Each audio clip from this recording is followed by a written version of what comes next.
Hello, children. So let us start our today's English period. Okay, so today what we are supposed to do? Today we are going to see the appreciation of the poem, figures of speech, and going to solve the pointers. Okay, so before starting all these things, let us go through the poem once again. Okay, ready? Page number 68. So, the donkey. I saw a donkey one day old. His head was too big for his neck to hold. His legs were shaky and long and loose. They rocketed and staggered and weren't much use. He tried to gambol and frisk a bit, but he wasn't quite sure of the trick of it. His square little coat was soft and grey and curled at his neck in a lovely way. His face was wistful and left no doubt that he felt life needed some thinking about. So he blundered around in venturesome quest and then lay flat on the ground to rest.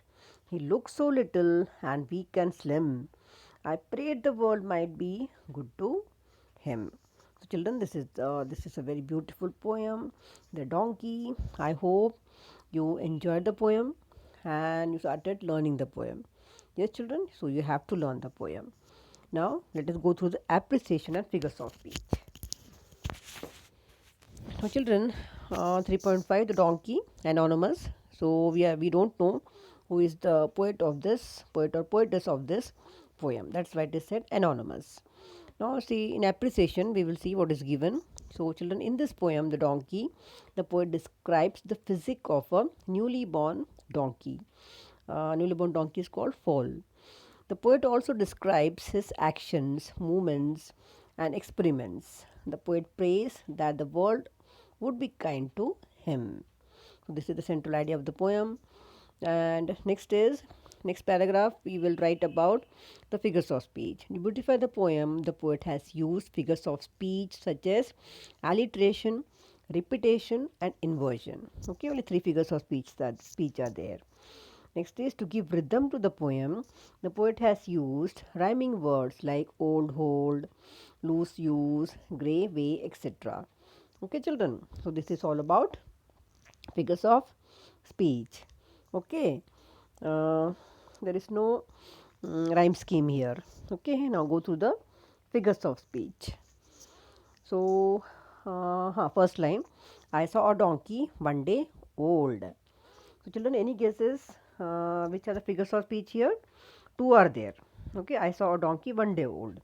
So, first figure of speech is alliteration by alliteration because the sound of D is repeated for poetic effect. Okay, sound of D, the, donkey, day, the.